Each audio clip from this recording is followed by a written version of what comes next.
talaga. Um, Parang kinakabahan talaga ako.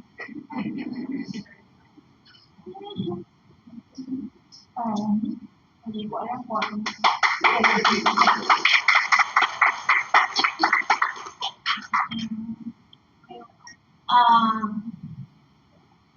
Ako po ay nagpapasalamat po ako sa Diyos. Una sa lahat siya ang pinasasalamatan ko dahil na kilala ko po si Rayway. Siya ang ginawang tungtungan ng legal para mag-take ako ng stencil. Ako po ay 3 years po akong may tungkod kahit na nagtatrabaho sa barangay. 3 years po na akong pinapagulungan. Pero hindi ko talaga ang pasalamat ko pa rin talaga na yung binigyan ako ng lakas ng katawan at nakapaglakad ako ng walang tungkod sa 3 taong ito na ginagamit ang tungkod ko. Kaya yung tungkod ko, pinanganak ko sa isang tagawa.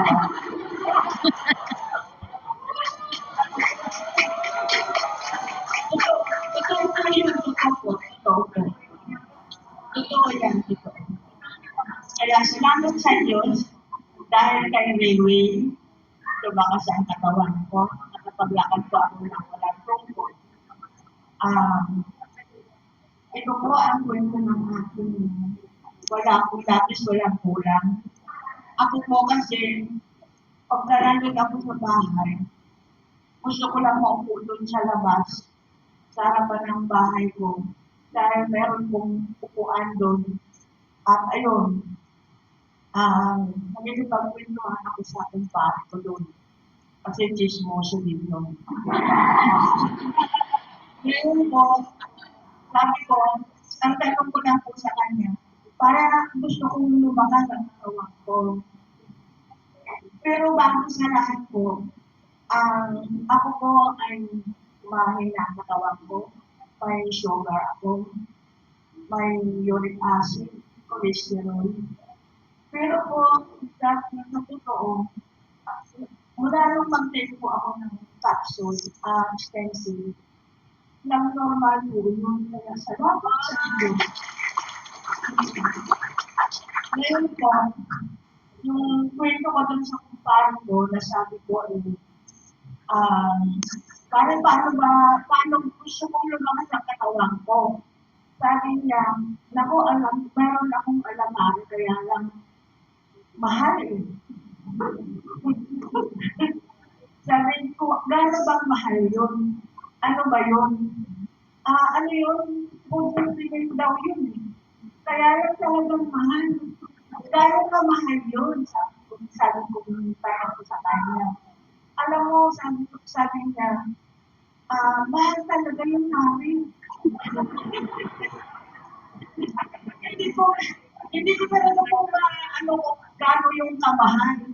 Ngayon, yung isang sister ko sa Couples for Christ, kasi Couples for Christ, ako nung may asawa pa ako. Ngayon, single na ako. Ngayon po,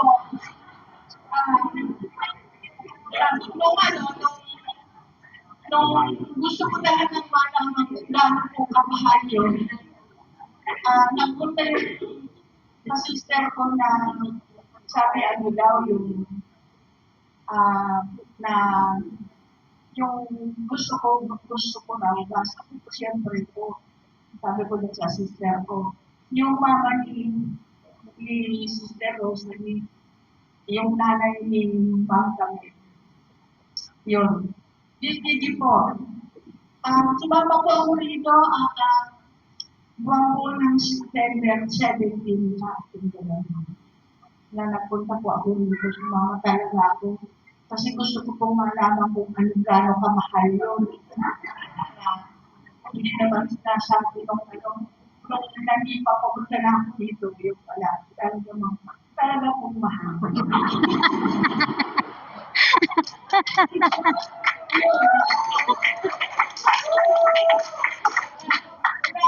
Pero nung pagbubo ko dito, sabi ko, ang dami naman tao. Baka hindi naman ako makabili dito. Kasi, siyempre po, mahal na. At saka, ang dami-daming tao, baka hindi naman ako pagbilhan. Kaya ang dala-dala ko pong pera, ay 21,000 lang. Yun. Ngayon, talagang, andyan si Ma'am Helen, at saka, si Sir Eros, hindi ko po nagsabi kapitana. Si Sir Eros. Yun, sabi sa inyo po akala ko po umuwi akong kuluhaan. Kasi, hindi po yata yung sinasabi ko, stencil na hindi ko. Wala na akong book. Pero pauwi na po kami.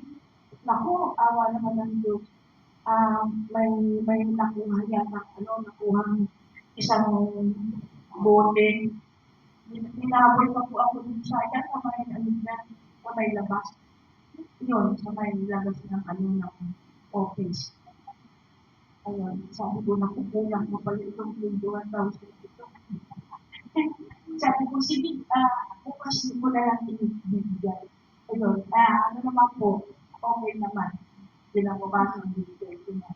Pagka bibigay ko sa bahay, uminom naman po ako ng yung dalawa, before and after ang kong tawagin. Yun, awa naman ng Diyos, hindi pa na ako ubus yung isa. Parang lumalakas na ako sa bahay na yun.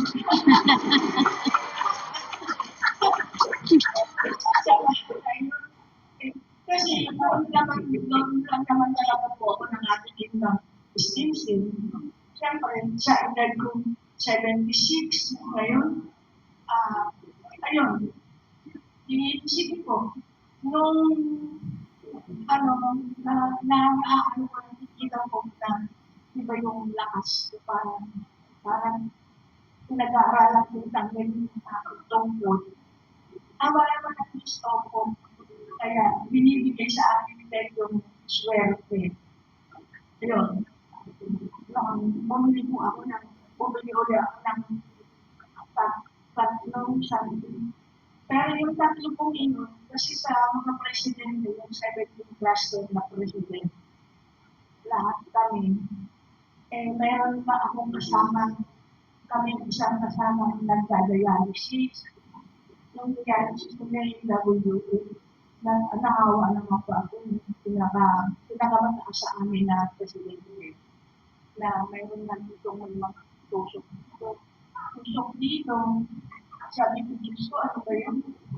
Naawa naman po ako. Yung binili ko tatlo, ibinigay ko po yung isa. Kasi naawa. Ito, yan. Open heart yung ibigay sa kanya. Kasi gusto ko pong matikman din niya yung lakas ng ng stencil na yan. Ngayon, binigay ko naman po, okay naman. Itinanggap niya naman. Sa kaluluwa ko. Hindi ko lang po inaniyan, hindi ko pinabayaran o anumang basta yun ay galing yan. Hindi na galing sa puso. Yun. Adilang na ngayon. Pagkikikita ako ng stencil.